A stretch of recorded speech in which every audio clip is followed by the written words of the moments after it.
Assalamualaikum warahmatullahi wabarakatuh. Halo sahabat PAM Edu Official, apa kabarnya hari ini? Sebelumnya dan tidak bosan-bosannya saya mengingatkan kepada kalian untuk like, komen, share, dan subscribe di channel PAM Edu Official. Pada kesempatan kali ini, saya akan menjelaskan tentang penggolongan obat berdasarkan penandaan pada kemasan. Penggolongan obat dapat dilakukan dengan berbagai cara, di antaranya dari segi bentuknya dan dari segi khasiatnya. Sementara dari segi penandaannya, obat dapat digolongkan menjadi beberapa golongan, di antaranya ialah sebagai berikut. Pertama, obat bebas. Obat bebas adalah obat yang dapat dijual bebas kepada umum dan dapat dibeli tanpa resep dokter untuk problem atau masalah penyakit yang ringan. Pada kemasan, obat bebas ditandai dengan logo berbentuk lingkaran berwarna hijau dan bergaris tepi berwarna hitam.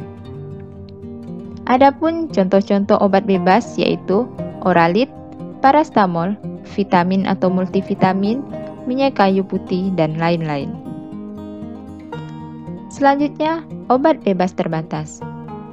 Obat bebas terbatas merupakan obat keras yang masih dapat dibeli bebas tanpa resep dokter. Namun penggunaannya harus memperhatikan informasi obat pada kemasan. Pada penjualannya memiliki batasan jumlah dan kadar isi berkhasiat harus disertai tanda peringatan. Dibatasi hanya di apotik atau toko obat berizin. Relatif aman selama sesuai aturan pemakaian. Adapun salah satu contoh obat bebas terbatas yaitu dari golongan antihistamin berupa CTM. Pada kemasan diberi tanda lingkaran biru dengan garis tepi berwarna hitam.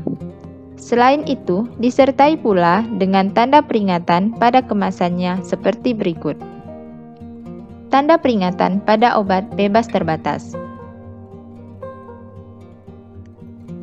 P. Nomor 1. Awas, obat keras, bacalah aturan pemakaiannya. P. Nomor 2. Awas, obat keras hanya untuk kumur, jangan ditelan.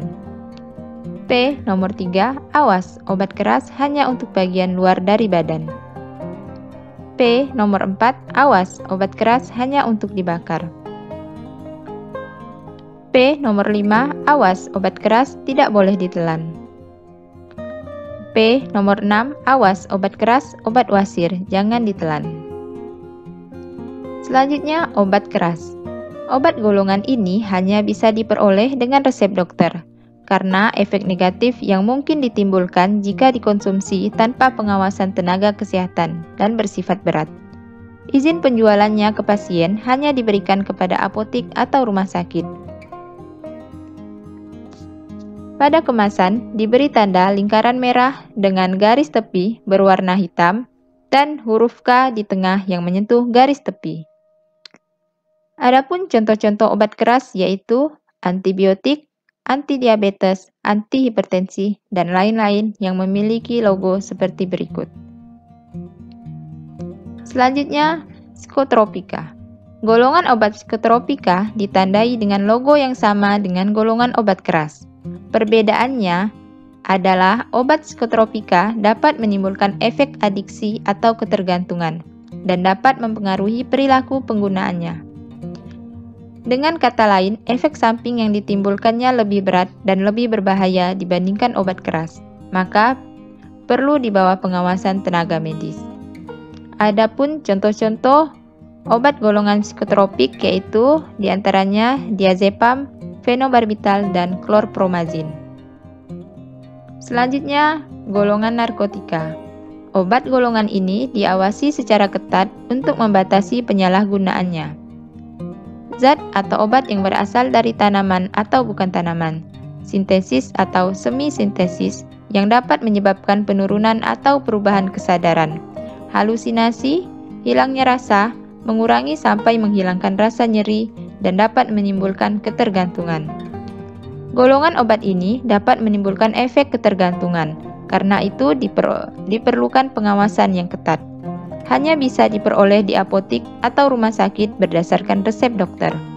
Apotek atau rumah sakit yang mendistribusikannya ke pasien harus memberikan laporan pada Dinas Kesehatan dan Balai POM setiap beberapa periode tertentu. Golongan obat narkotika ditandai dengan logo berbentuk lingkaran dan terdapat palang merah di dalamnya. Adapun contoh-contoh obat golongan narkotika yaitu morfin, petidin, kodein, dan lain-lain yang memiliki logo seperti berikut.